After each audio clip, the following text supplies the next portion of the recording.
heard a musical choice from Tiny Dan. Yes. Well, I thought I'd be fantastically original like yourself and go for the New York connection. I don't know if you're aware of Steinsky. No. Well, let me tell you, he's a New York hip-hop legend who's been doing these kind of bootleg releases from way back when. And a lot of it is kind of, you know, it's the sort of thing you'd go into the record store and it'll be under the counter, you know, or maybe out in the back room. You might not be able to get it over the counter. He had an official release for a lot of his stuff. And he was famous back in the 80s for doing these lessons, which were kind of short hip-hop mixes. And this is one of them. So it is, you know, it's a conglomeration of other people's work, but the Steinsky stamp is all over it. And this one's called Lesson 3, and it's the history of hip-hop. That's Tiny Dan's musical choice on this week's Steve Show. What was it again, Tiny Dan? That was Lesson 3, open brackets, History of Hip-Hop, close brackets, by Steinsky. And you say that Steinsky's previous releases have generally been under the counter. Well, he's done a lot of Is the reason, Dan, that you've found out about Steinsky because the only releases you can see are the ones under the counter? Yeah. Because of your incredible tininess. Well, no, that wouldn't work, would it? Because when I go in the record shop, you know, the front of the counter would be wooden, and I wouldn't be able to see through it, and they'd be hidden on the other side. I might be able to, you know, run underneath the little door that they have next to the desk and scamper in there like a small beetle. And well, I imagine you as very much sort of a bit like Jerry from Tom and Jerry. I imagine that you're just running around, you know, not as evil. Jinx. When I was in New York, I hated it because you know, the last thing I need is to feel even smaller. But all those buildings and everything, and the sandwiches are enormous. Yeah. Yeah, I felt even smaller. Yeah, well, this is good. This is why you now live in a model village. Yes, exactly. Legoland. No, so listen, I was on the plane, I had 6 hours, 7 hours, and I was stewing on this idea. This is a legitimate business idea, it's not an amusing joke, you know, this is genuinely think there's money to be made here. I want you to picture yourself as sort of Dragon Den style investors, right, you've got a substantial sum of money, and give this some serious thought, right? I was at a wedding a while back, nice little wedding, nice ceremony. We got past the bit where the vicar says, you know, is there any reason why these two people should not be married, you know, speak now. There's always that slightly awkward silence, a little bit of nervous laughter. No one put their hand up. And then, of course, just babies started crying, little kids, babies, and it was one of the loudest wedding ceremonies I've been to. Just so much crying, parents not really taking their kids out of the room, just kind of really, you know, it's difficult to concentrate on the vows. So here's my idea. It's some kind of crash service provided at weddings, right? Maybe you pull up in, you know, a sort of minibus or something, you know, you've got stuff in there for kids to do, face painting, drawings, all that sort of stuff, right? A couple of responsible people, and, you know, it's laid on by the wedding. You put your kids in there at the beginning of the ceremony, you can leave them in there maybe the whole day. You can enjoy things, have a little dance, get, you know, drunk, whatever, and then you pick them at the end of the day, boom. Guess what? This is the best thing about it. The name is brilliant. The Wedding Crashers. Huh? Did you come up with the name first? No, I came up with the name after I came up with the idea, which is, I think, the way you're supposed to do it. Yeah. Now, Harry, you are a man who has been to a business conference recently. Yeah, we met a lot of big financiers. Yeah. What do you think? It's a good idea, but aren't people doing this already, kind of independently? Our friends Phil and Alex, who got married yesterday, congratulations, by the way, Phil and Alex, they had a creche at their wedding. Dan, would you like to give me some money for my idea? Yeah, I'm a little bit short at the moment with the credit crunch, but I can probably give you 20 quid. Right. I'm presuming, Sammy, you don't have any cash to give? Not even a penny. They went in one of those magic machines at the supermarket and got turned into my week's shopping. Are you saying the creche is actually in the church, or is it like a travelling... No, it's a mobile creche. Yeah, it's an awful idea. Aren't children part of the ceremony quite often, like flower girls and page boys? No. They always ruin it. They're always bawling, you know, and people are like, oh, we must have the kids there. They don't remember, they don't care. They want to be watching Rugrats or something. This is what I'm saying, you lay on the creche. You what? Then hire a DVD. Well, where are you showing the DVD? You've got to have someone looking after the kids. No, you've got to have the creche, the mobile. You need a bloke with a van. What if there's one thing parents want to do? It's leave their kids in a van with some bloke they've never met. It's maybe an inflatable idea. ball pool, something like that. To keep them interested, yeah. I don't know. There's a slight amount of merit. I think you need to do a lot more work on this. Come up with a proper business plan. But you're telling me that you've been to a wedding they do already have it? They already have a creche. So it is a good idea. Many weddings. They have them already. But the name wouldn't be as good, would it? I think that's where you can make yourself a market leader. Yeah, you might want to just go out and sell the name to one of these existing wedding creche organisers. Well, I actually, oddly enough, I did bump into one of the Dragon's Den. A lavish showbiz do. Mentioned it to him. He thought it was crap as well. So, I don't know why I brought it up, really. We're going to go to the news, but after the news, we're very excited because we're hoping to speak to Mr. LL Cool J. Yeah, so I look forward to that. Are we going to the news, Jude? We are. Press the buttons. On digital. From 1975, David Bowie and Young Americans. It's the Steve Show, BBC Six Music with me, Steve Merchant. And I cannot believe that I'm about to say this. I'm broadcasting live from New York, and we wanted to speak to a native New Yorker, and they don't come much bigger than this in every sense. Please welcome Mr. LL Cool J. A round of applause. What's up? LL, are you there? Can you hear me? Yeah, I can hear you. What's happening, Steve? Oh, wow, this is just such a thrill for me. Do I call you LL, or is it Mr. Cool J? LL is fine, man. No need for formalities.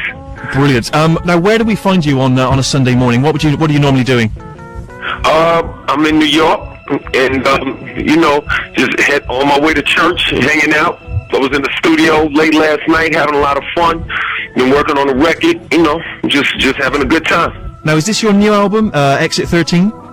Yeah, Exit 13 is the new record, and it's kind of like it's a lot of fun for me because it's been a really long time since I really buckled down and took my time and had fun making a record. So, I feel really good about this record. It's so much better than a lot of the records I put out in the last few years, just because I really concentrated and had a ball doing it. So.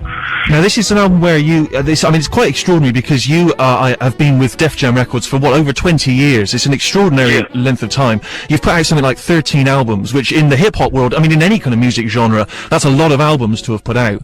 But this is the end of your Def Jam contract, is that right? Yeah, it's the last record under my contract, but, we have a great relationship. And moving forward, I'm sure we'll figure out a way to work closely together. To just continue to support hip-hop culture and move it forward. But yeah, this record is hot too. I brought a lot of symphonic instruments in, Richie Sambora, and a track with Wyclef Jean, a track with Dream, a lot of different artists on there. So it's really an exciting record. I think when people hear it, they're going to be pretty surprised at how interesting it is. Now, I'm a huge hip-hop fan, but I've got sort of no concept really of how you start putting together a hip-hop album. Do you sit down at home, you've got your slippers on, you've got a glass of hot milk, you just start writing the lyrics there, or how does it work? You go into the studio, you just start sort of rapping there? How do you work? You know what? I usually just get a vision. I may collect a bunch of instrumental ideas, demo ideas, and collect them and kind of listen to them and see if they inspire me to create some lyrics or some words. And then if they do, I'll just continue to work on that and do an arrangement on it and, just take it to the next level until I have a piece of work that, you basically dream the paint and paint the dream. You know what I mean? And I just take my time and just have fun with it and just make what I love. That's basically the process. There's no real formula to it because it always happens differently. Sometimes I write at home, sometimes I write in the studio, mix it up. Now, am I right in saying that you started on the album and then you weren't happy with some of the tracks, so you sort of started work again and you've been working with 50 Cent, is that right? Well, actually what it is that I made 2 albums before I actually created this record that I'm about to put out. The first record that I created for this project, I did a lot of songs with 50 Cent. He was the executive producer of that very first record that I worked on when I was trying to put this project together.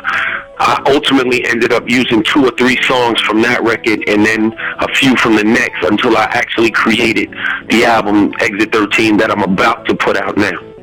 Can we talk briefly about your early days? Because, as you say, it's been an extraordinary career. You've been around for such a long time. You've become such a sort of, an elder statesman of hip-hop, and yet you're obviously still very young. You still feel very connected to it. How did you kind of get started? What did you just... because hip-hop really was still in its infancy, in a way.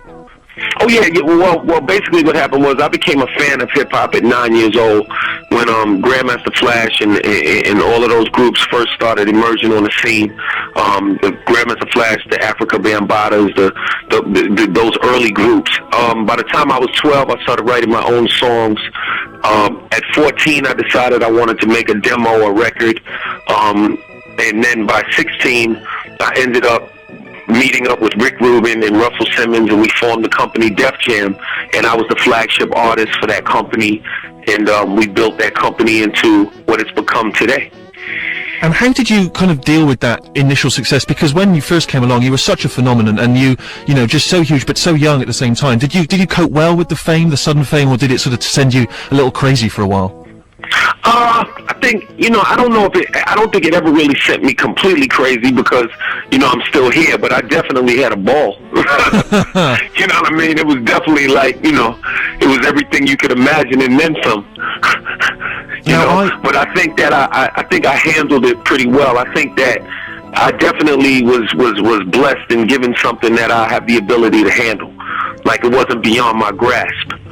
And how do you feel, what do you put down to your longevity? What is it that has kept you going for so long and allowed you to put out so many albums? I mean, do you have a game plan, or do you just sort of, go with each new record? Loving the culture and remaining level-headed. Yeah. Not allowing the success to make me think of myself as above others, but allow myself to be connected to the people and still believing and understanding that it is the people that support what I do and appreciate what I do. So I never get like into the snob thing. I never get into the spoiled brat rock star thing. I kind of keep my feet on the ground. And the deeper the roots, the taller the tree can grow, And also, just briefly, I wanted to talk quickly about your movie work as well, because I've really enjoyed your movie performances and also your TV work. And how do you find acting? Is that something that you always wanted to do? You just suddenly found yourself as an actor? Acting is just something that it just happened. I was around a lot of movies. I was around a lot of movie sets. I was around a lot of people who were involved in acting, and I just started enjoying acting, and then building those characters. It's kind of a cool way to kind of do something different. It gave me like a break from music, and then I ended up actually really enjoying it, and ended up doing much more film than I ever thought I would. And still to this day, I really enjoy it. Like I just recently signed a deal with CBS. I have a drama that'll be coming out on the CBS network in the States and ultimately around the world, and it's like a cop show kind of thing. It's going to be hot. And now you are obviously famously cool. The word "cool" obviously in your name. I am perhaps not as cool, LL, if I'm being completely honest. I like to think I am. I just bought myself a pretty funky new hat. But what's your secret? What's your secret? What advice can you give to a 6'7", pasty white guy from Middle England? How do I act cool?